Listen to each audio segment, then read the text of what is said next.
Neste vídeo vamos falar sobre o funcionamento dos motores elétricos. O motor elétrico funciona baseado no princípio do eletromagnetismo. Todo mundo conhece o magnetismo.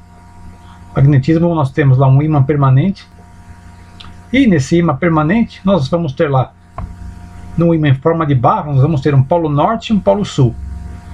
Aqui em vermelho nós temos as linhas de campo.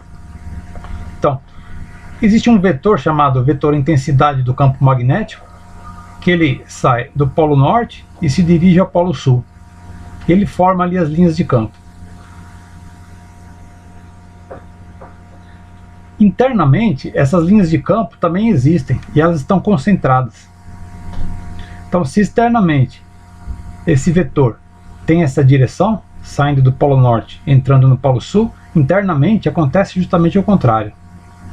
Nós vamos ter lá internamente um vetor intensidade do campo magnético que está se dirigindo do sul para o norte. Isso no ímã permanente.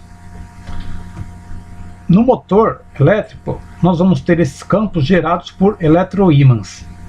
Vamos ver então um eletroímã. No caso do eletromagnetismo, nós temos uma situação parecida. Só que agora nós vamos ter um ímã que pode ser ligado e desligado no momento que nós queremos. Nós vamos ter então lá um tal de eletroímã. O que vem a ser o eletroímã? Um núcleo metálico, normalmente de metal ferroso, enrolado com uma infinidade aqui de voltas de um fio de cobre, ou de um fio de alumínio, pode ser também. Como é que ele vai funcionar? No momento que eu conectar uma bateria,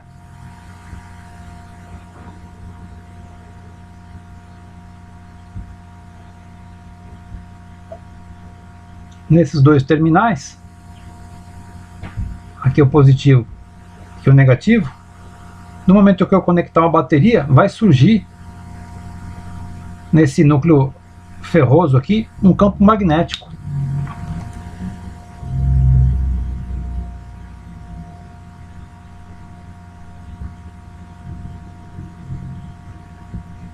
Esse aqui vai ser muito parecido com aquele campo magnético que nós vimos do ímã permanente. Então eu vou ter lá um vetor externo,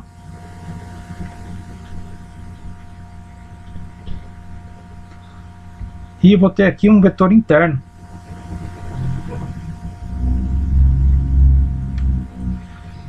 Internamente, como as linhas de campo tendem a se concentrar, o campo é bem mais forte internamente. Bom, vamos supor que aqui seja o norte e aqui seja o sul. Se eu quiser inverter a polaridade desse ímã aqui, basta eu conectar a pilha revertida. Ou seja, se eu conectar aqui numa segunda montagem o positivo aqui e o negativo aqui, eu vou ter uma polaridade agora do norte aqui e do sul aqui. Então esse seria o nosso eletroímã. Vamos colocar agora uma segunda situação. Nessa primeira montagem, eu liguei o ímã aqui liguei o eletroímã numa bateria. Por exemplo, aqui quando a polaridade estava com o positivo para cá e o negativo para cá, a corrente ia ser nesse sentido aqui, ó. O sentido da corrente tem a ver com o sentido da polaridade do eletroímã. Ao inverter a pilha, a corrente fica invertida também e a polaridade do eletroímã também se inverte.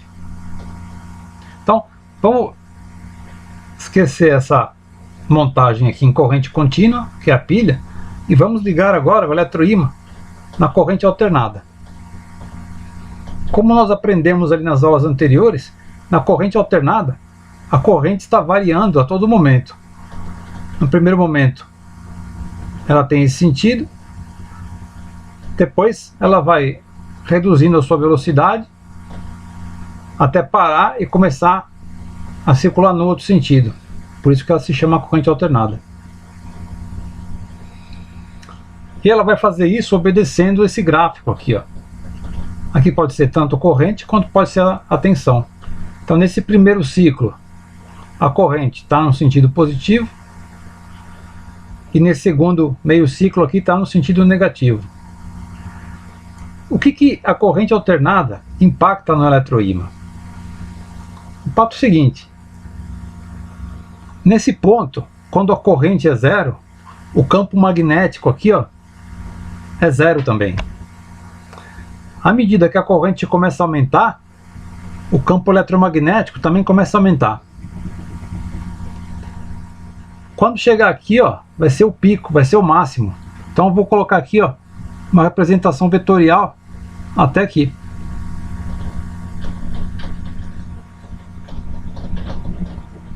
Depois, quando a corrente começa a cair, o campo magnético também começa a reduzir até inverter. Quando vai inverter? Nesse ponto zero aqui, ó, quando a corrente for zero. E aí vai começar o ciclo negativo. E aí, nesse ponto aqui vai ser o máximo do ciclo negativo, que ele vai estar para lá. Ou seja, quando eu ligo um eletroímã na corrente alternada, eu tenho esse campo que primeiro vai assim, depois vai assim, assim, alternadamente, mudando com a frequência da rede. O funcionamento do motor elétrico depende dessa alternância aqui, ó. Então, gente, repetindo o que eu falei agora há pouco, a expressão que dá a intensidade do vetor campo magnético é essa aqui, ó. E esse aqui é a corrente.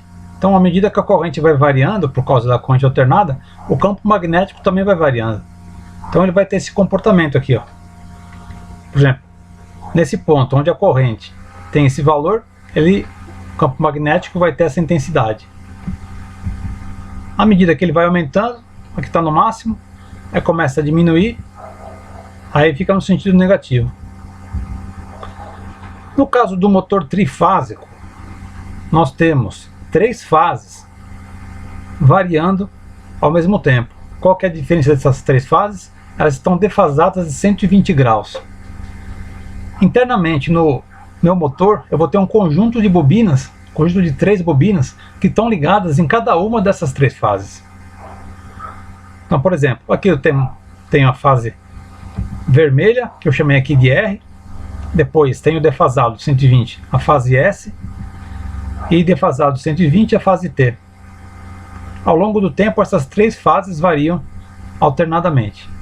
Eu vou ligar cada uma dessas 3 fases em um eletroímã. Então, você pode perceber aqui, ó, que nesse instante T, a minha bobina ligada na fase R vai ter essa intensidade. A bobina ligada na fase S, a verde, vai ter essa intensidade no sentido contrário. E a ligada na fase T, que é azul, vai ter essa intensidade. Vamos colocar as 3 bobinas, essas 3, né? Colocar elas posicionadas 120 graus, uma em relação à outra, formando aqui como se fosse um triângulo. Se eu considerar então os 3 vetores dos campos magnéticos e considerar uma soma vetorial dessas 3 componentes, eu vou chegar num resultado. Esse resultado, que eu estou chamando aqui de resultante, seria esse pequeno vetor roxo aqui, ó. Esse vetor roxo seria a soma vetorial desses 3 campos aqui. Se eu agora colocar um ímã permanente bem no meio onde aparece o vetor resultante, esse ímã permanente vai querer se alinhar com a resultante. Então você imagina que o rotor do motor, ou seja, a parte que gira, é esse ímã permanente. Aí vem o funcionamento. Então, à medida que as 3 fases vão avançando no tempo, a composição dessa resultante, ela vai como se fosse criando um campo magnético giratório. Justamente porque os vetores vão aumentando e diminuindo de maneira contínua. E esse campo magnético giratório é justamente o que arrasta o rotor. Então você veja que curioso, o motor de corrente alternada não precisa ter o rotor, ou a parte que gira, energizada. ele automaticamente gira arrastado pelos campos externos. Aqui tem um desenho mais elaborado. Então, aqui do lado esquerdo nós temos a mesma figura do slide anterior, mas aqui do lado direito nós temos as três fases, vermelho, azul e verde, e o resultante ele se alinha aqui com o ímã. Então, na primeira posição, o ímã está com o norte apontado para baixo. Na segunda posição, que é a resultante dos campos magnéticos provocados por essas correntes, vai ter aqui o norte apontado para o lado direito. Nessa posição, para cima. Nessa posição, para o lado esquerdo. E completando uma volta, novamente para baixo. Como as três fases sempre vão continuar incidindo nos enrolamentos do motor, esse campo giratório acontece continuamente. Ok. Agora tem uma questão. A figura desse ímã aqui, esse ímã permanente colocado no lugar do rotor, é um recurso que a gente usa para entender como é que um campo externo consegue girar o rotor. Na verdade, o que vai existir é o que a gente chama aqui de gaiola de esquilo, que são dois anéis ligados por um monte aqui de barras de alumínio. Acontece que quando o campo externo gira, ele acaba induzindo uma corrente elétrica nessas barras, pelo fenômeno da indução.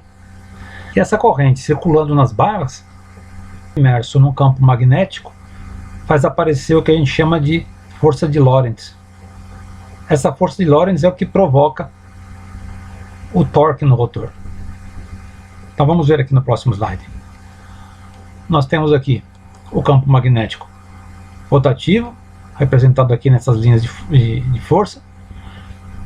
Esse campo induz uma corrente aqui nas hastes do rotor, ou nas barras do rotor, e daí acaba surgindo esse torque aqui, ó, provocado por essa força F.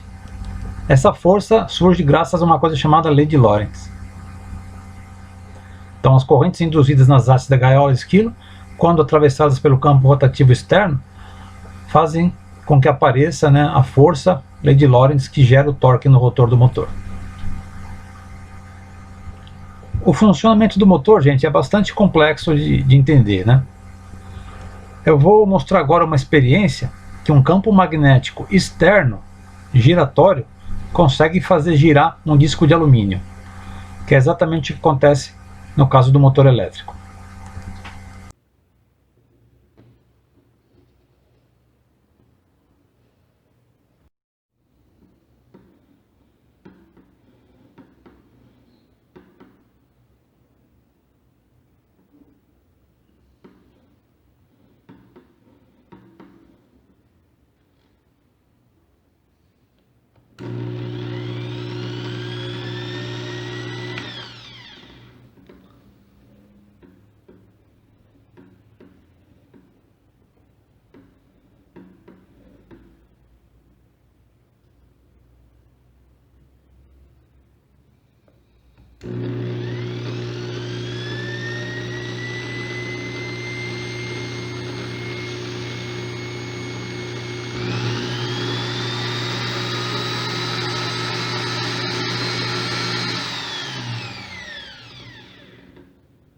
Ok, então, como é que o motor elétrico, o motor de indução trifásico, recebe a corrente elétrica?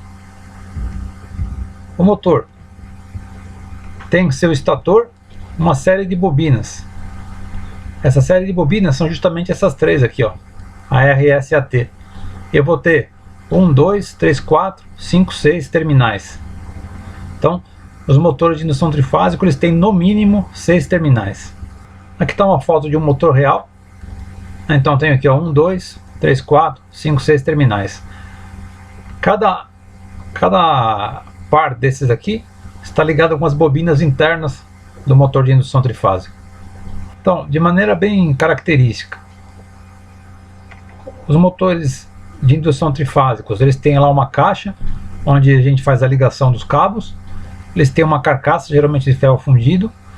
Eles têm aqui o estator é o que tem as bobinas, e eles têm o rotor. O rotor é sempre aquela gaiola de esquilo. Aquelas bobinas não estão distribuídas como aparece no desenho esquemático. Na verdade, elas estão distribuídas ao longo ou no perímetro da superfície interna do estator. E o rotor é composto lá por um eixo de aço, tem aqueles dois anéis, né, e as hastes que formam uma gaiola de esquilo, e no meio tem um monte de chapas de ferro-silício. Todos os motores elétricos têm uma chapinha onde aparecem as características, inclusive as ligações, a potência nominal, a corrente nominal, as tensões de alimentação, a rotação, assim por diante. Muito importante nos motores é que as bobinas, ou conjunto de bobinas, pode ser ligado de duas maneiras. Nessa ligação aqui do lado esquerdo, que a gente chama de ligação triângulo, ou do lado direito, ligação estrela. Dependendo de como o motor é ligado, a gente pode fornecer com uma ou duas formas de tensão.